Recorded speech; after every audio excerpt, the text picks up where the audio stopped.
Okay, I suggest you enjoy these videos because I have a bad feeling that the field behind our house is being considered to put houses in, which really isn't going to leave us. And how far out is that way?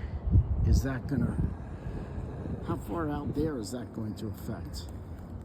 Because the lady who lives on that side,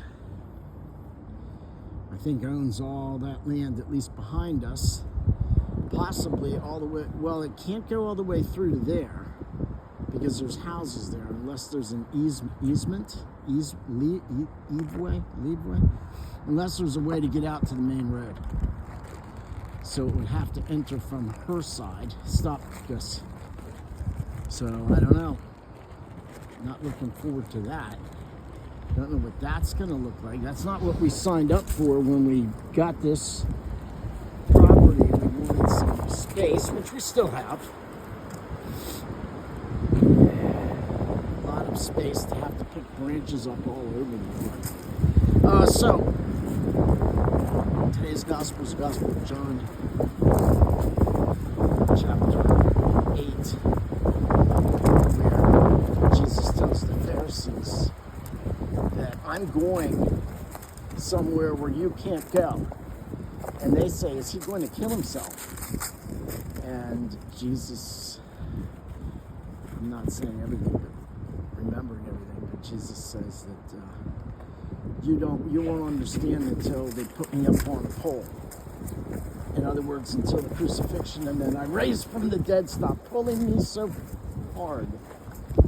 See, there's some red. We got a notice in the mail, plus there's some red ribbons on trees back there, which is a little disconcerting. Anyway, so Jesus says they're going to put me up on a pole. And they say, is he going to kill himself? Which I don't understand that. I didn't look it up. I should have. But I find that a curious thing to say.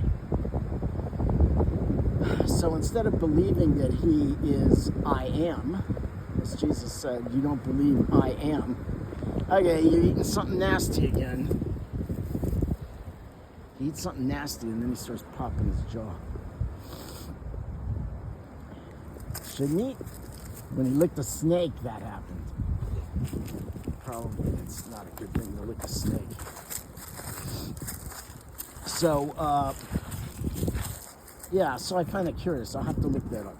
And if I do, I will let you know what that's all about. But what it's definitely about is that the Pharisees didn't believe.